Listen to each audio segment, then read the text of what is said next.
नमस्ते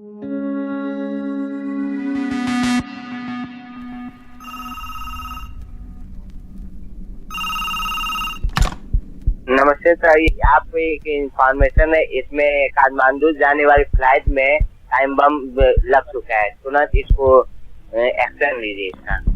सर आपका नाम? मेरा नाम है अभिषेक सिंह सर। हाँ, और एक और है एयर इंडिया की फ्लाइट AI-075। AI-075। आपको सर ये इन्फॉर्मेशन कहाँ से मिली है? ये हम CBI से बोल रहे हैं। ये हमारे ऑफिस में फोन आया था CBI। कहाँ के? इंडियन सिटीजन है या फॉरेन सिटीजन है, फॉरेन नेशनल है? ये तो हमारे पास फोन आया था, कोई विदेशी है, फॉरेनर ही होगा। कोई फॉरेनर है आपके पास? सर कब फोन आया था ये अभी 10 मिनट पहले आया है। What you just heard is an anonymous hoax call, a fake security threat to the Delhi airport 8 years ago. As an aviation journalist then, such news was rare, maybe a few times in a year, more the subject of briefs in newspapers and perhaps an hour of news channel screen time. And of course, less than a few hours and few lakhs of rupees of an airline's time and expense. But cut to last week. Menace of hoax bomb threats to Indian Airlines continues. In the month of October itself, more than 125 aircrafts flying in and across the country and also internationally have already received these bomb threats. 1 week and counting, unfortunately, the hoax bomb threats continue to plague Indian Airlines. On Sunday, 25 flights received hoax bomb threats. Ayodhya के अंतर्राष्ट्रीय Valmiki airport पर हड़कंप much गया जैसे ही ये जानकारी मिली कि जयपुर से आ रही फ्लाइट में बम है। इस खबर ने एयरपोर्ट अथॉरिटी को हिलाकर रख दिया। Indian Airlines have been hit by a wave of hoax bomb threats. Major carriers including Air India, Vistara, Indigo, Air India Express and Akasa Air, they have all reported multiple incidents causing widespread disruptions to their travel. Close to 100 calls in 7 days, 70 on Thursday alone. Scores of flight delays, hundreds of crores lost for the airline industry. 2 words describe this situation: unprecedented and unparalleled. Oh yeah, absolutely. Like if you look at that, and I was just before. That's my colleague and ET's airline tracker, Arindam Majumdar. Parliaments. Like if you see in 2017 or 18 or I think 19 is the latest year that I saw. It would have been, I think the highest number that I saw was around 37 or 38. And now in this spate of 7 days, you have almost close to 100 threats now, if I'm correct. So definitely it's unprecedented, very, very unprecedented, and never ever repeated not even in India. I don't think it has happened anywhere in global aviation ever. So what explains this surge? Who's behind them? Why is it so difficult to tackle? What are airlines and the government doing? And most critically, will they be able to do enough before it induces a fear of flying among people? All this and more in today's episode. It's Friday, the 25th of October. I'm your host, Anirban Chaudhary. This is The Morning Brief.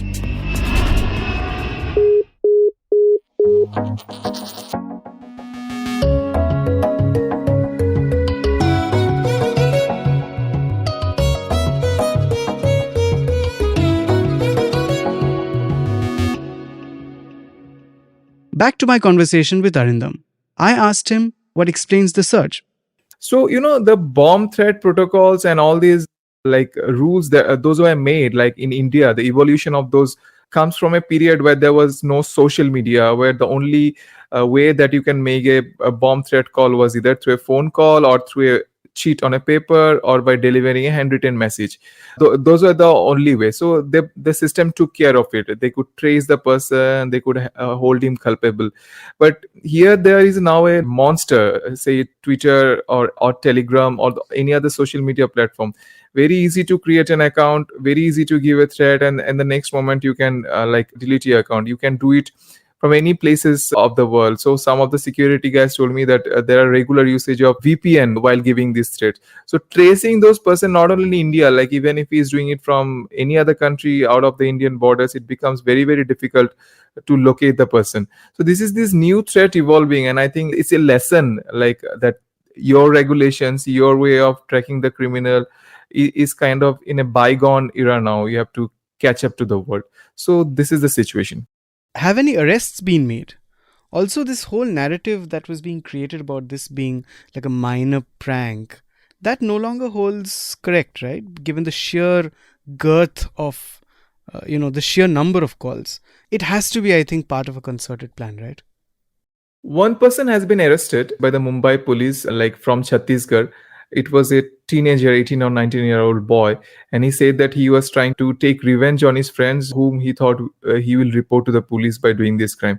But that was almost 4 days back when the count was around 27 or 28. The process or the government trying to crack the case is still going on. I don't think there has been in any success. Even 3-4 days back, when the Minister of Civil Aviation gave a comment saying that these are done by minor pranksters, I think after 7 days, if I ask him again, he will not repeat his comment of describing them as a minor prankster. And day before yesterday in the press conference, he really backtracked and said that I can't describe what the criminals look like. The investigation is still ongoing.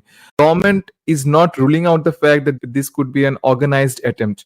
One of the senior person from Bureau of Civil Aviation Security described to me as calling that this could be an attempt of financial or economic terrorism. But as of now, there is no final proof. No perpetrators have been caught. So there is little clarity on it from the regulator or from the law enforcement agencies. Understood. Okay, so we know that hoax calls and threats have been around since the early days of aviation, since the dawn of aviation actually, but not quite like this. So explain this to me. If, like an airline, if it's hit with 40 calls a day and it's never handled such a situation, how does that create that chain reaction which has a cascading effect on schedules and completely throws them awry? Right. It's a nightmare for any airline, a hoax bomb call. And if it happens regularly, like I'll give you a picture how it happens. 3 days back, Air India took off for Chicago in a Boeing 777 aircraft. It's a jumbo plane. The finances to operate those aircraft, the fuel taken are immense.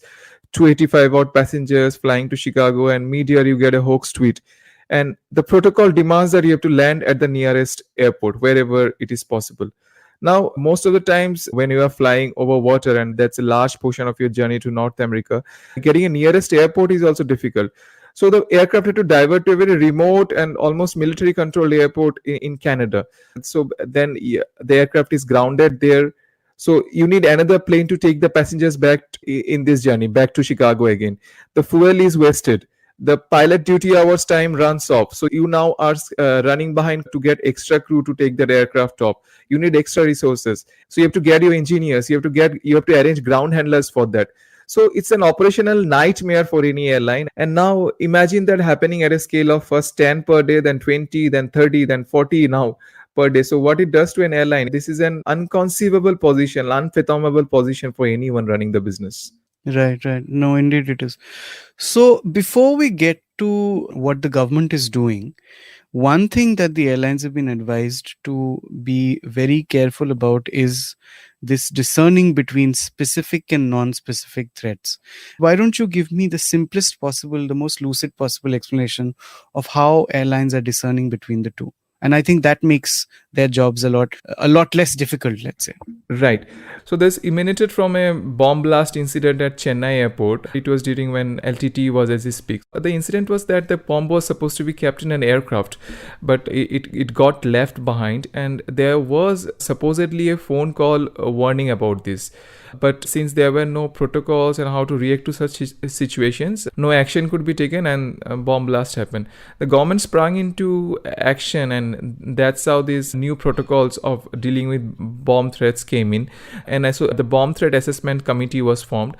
It has representatives from airports, the security agencies, of course, from airlines, and the local police.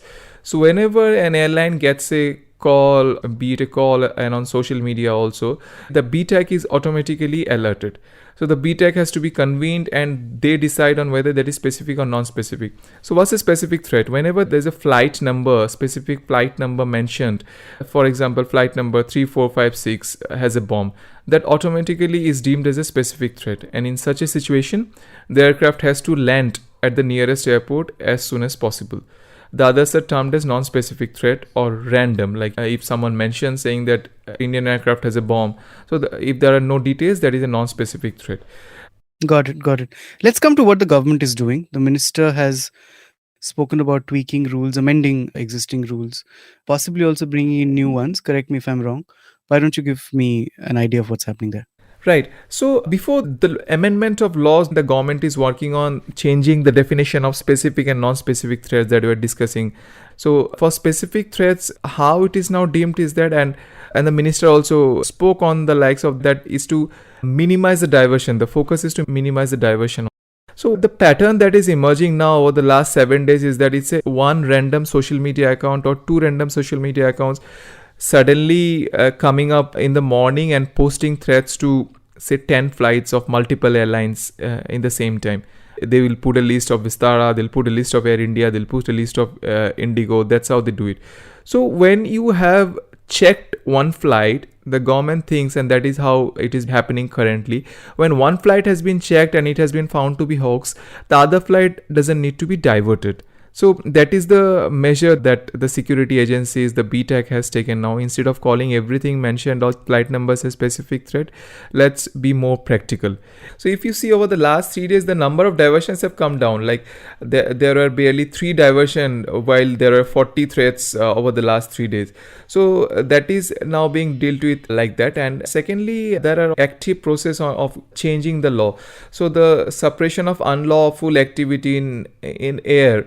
So that law now deals with offense or crimes that are committed when the aircraft is mid-air. It doesn't take into account anything done at the airport or when the aircraft is on ground. The government is looking at and is in consultation to change that act so that any activity that is committed from the ground, and especially such kind of threats, are also booked under this particular act. Got it. Finally, Indam, the biggest casualty of all this is flyer sentiment. The biggest impact is on the flyers' morale. Nobody wants fear of flying to be an overarching sentiment in an industry which is booming right now. How are the airlines tackling this? Right. So Anirban, if you see, this is just before the Diwali season. This is the time of the year that the airlines wait specifically. This quarter defines how the financial year is going to be for a company. So over the last few days, I have spoken to a couple of travel agencies and multiple airlines who they say that the cancellations are coming, may not be in a spate, but people are canceling. And the reasons are not more of security reasons. It's not the passengers don't feel safe. It's because of the inconvenience. For instance, if someone is taking a holiday in the United States and his flight gets diverted and he has to spend one whole day in Canada, then he would better not do that plan. So these are the reasons particularly shown by customers and passengers before cancelling the ticket. So this is a big hit for airlines just before the festive season, and this is an industry which deals with multiple headwinds during all the time, and this is something that the airlines will definitely not want to have. They're pressing on the government for that. Right. Thank you so much, Arindam. Lovely insights as always. Thank you so much for joining us. Thank you so much, anyone. Thank you. To understand how aviation security officials tackle such instances, I spoke to two veterans in the segment. Here's Shamala D, former DIG of the Central Industrial Security Force or CISF. Normally, whenever any threat call is received or phone or a threat mail is received, a committee consisting of all the stakeholders, they decide whether the threat is specific or non-specific, and accordingly action will be initiated in no point of time. I can fairly remember one such incident of February 2024, where a Bengaluru-based software employee sent frequent threat mails with incoherent English language to all the airlines in Hyderabad airport. He had earlier served here for a while in Hyderabad also. So as we were getting these threat mails on daily basis, we requested the city police to track and trace a mailer. Finally, in coordination with the Bengaluru police, the person was apprehended. And a case also was registered against him. But finally, he was found to be upset and mentally disturbed also. Next up, Rajesh Chandra, former head of the Bureau of Civil Aviation Security. I started by asking him, how does the agency handle such calls and threats? Let me tell you a small drill. Whenever there is a call about a threat, the person who receives the call is actually not aware whether this threat is real or this is just a hoax call. So what happens is that there is a standard protocol that gets into motion. Now the aircraft will be brought to isolation bay. Every airport has, as per BCAA's regulation, has to have an isolation bay where this aircraft is brought. It is subjected to all the checks. If more than one aircrafts are being subjected to this type of calls, then you can very well imagine that the number of isolation bay that is just limited, generally one, is not in a position to accommodate. This will further lead to chaos. This will lead to further delays and bringing the airport and the whole air operation to the standstill. Understood. Mr. Chandra, dipping into your experience, would you tell me some of the worst instances or most irritating instances, if I may call it, that you've faced in your tenure of such calls and messages? Definitely. In fact, I'll tell you a very important incident in the sense that when Anti-Hijacking Act of 2016, amended act, was brought into operation, the first incident, the first case that was registered and later on investigated by National Investigation Agency, NIA, was the case of a businessman of Mumbai. His name was Birju Salla. He was on a flight from Delhi to Mumbai. In that flight, there was a paper that was recovered from the toilet which said that there are hijackers on board and this flight has to be taken to Pakistan occupied Kashmir. It warned that people will die if efforts were made to land the aircraft elsewhere, and added that a bomb had been planted in the cargo area. Flight then made an emergency landing at Ahmedabad. Later on, Mr. Salla was arrested and he was booked under that newly amended Anti-Hijacking Act 2016. He was accused of preparing the threat note on his laptop. His house was raided, his laptop was recovered. He had used his laptop for translating into Urdu using Google's service and printing it a few days before he allegedly planted it in the flight's lavatory. This was a Jet Airways. The story that was actually revealed at that time was that he was getting friendly to an air hostess and he wanted the whole airline operations to be brought to standstill so that jet starts running into losses and this lady is driven out of the job and is forced to come to her. This was a very, very warped thinking and a very far-fetched thinking, but whatever it may, Mr. Salla was booked. And exemplary punishment was inflicted on him, life imprisonment plus a fine of rupees 5 crore, of which rupees 1 lakh each was to be given to two pilots, rupees 50,000 each to crew members, 25,000 each to the passengers. Later on, High Court acquitted him. They said that he cannot be directly connected with the paper that was recovered from the toilet. There's where so many other persons had gone. So now, as on date, Mr. Salla has been acquitted. But you can very well imagine that the whole case was actually a hoax call. So naturally, you can draw a parallel that similar damage will be done by any hoax call. So, Mr. Chandra, it's said that in cybercrime, the criminal is usually 10 steps ahead of the cops. Is that gap even wider in this case? Because, it's been said too often that airlines and even security agencies work with somewhat outdated tech and processes. In fact, if there has been a surge in these calls, then definitely there is absolutely no denial that the agencies have to buck up. Because it appears that it is part of a design to disrupt the economic activity around the aviation ecosystem. The basic answer to this question is a thorough, systematic, and in-depth investigation into each and every case, and this will result into the answer. Number one, this is the best preventive solution, that you find out the perpetrator of crime and you investigate, and I'm confident our investigating agencies are competent enough to solve this type of crime. And the truth is that government agencies definitely more powerful than the criminals. But the criminals have the advantage of taking the first step. You only react. So this is a preventive solution. So the second thing that I'll say is that create an environment of security so that no one is able to take this first step.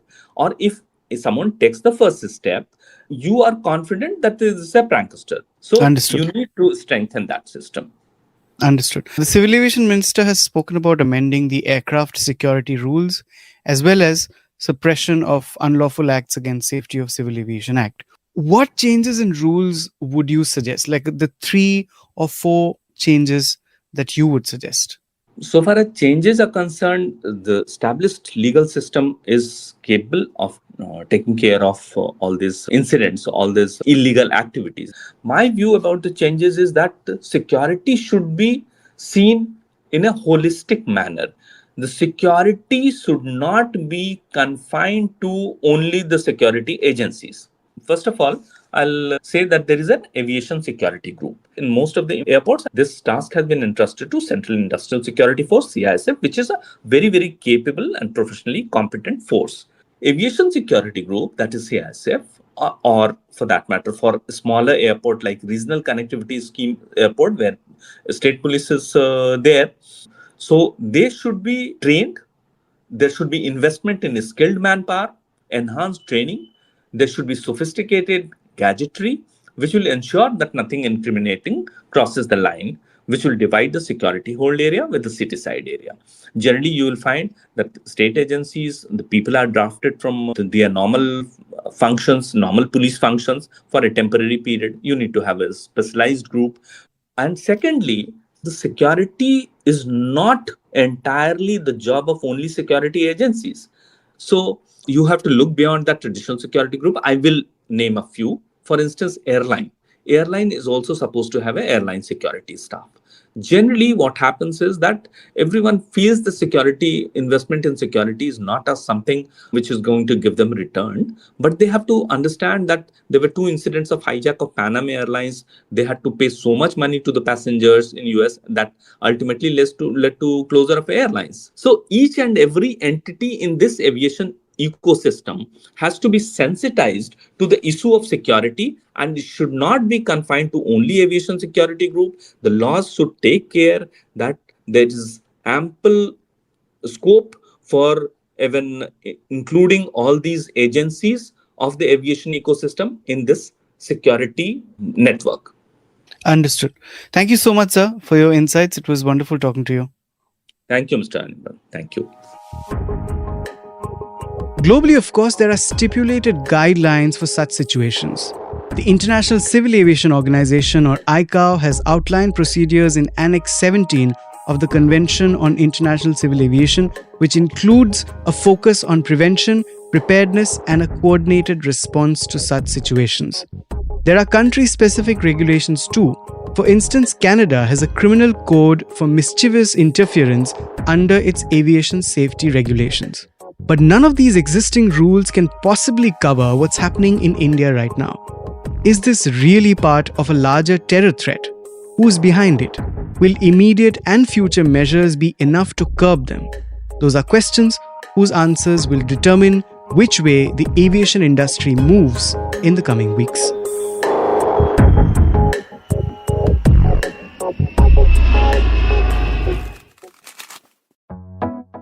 That's it for today. You were listening to this episode on The Morning Brief. It was produced by Surohini Jain and sound designed by Amrit Reggie. Do like, share and subscribe. Also listen to our latest series, ET Wealth and Beyond, in collaboration with the Bombay Stock Exchange, where ET's markets editor Nishant Vasudevan talks to veterans of the market across the country on all things investing. This is your host Anirban Chaudhary signing off. Have a good weekend. The external clip used in this episode belongs to its owner. Credits are mentioned in the description.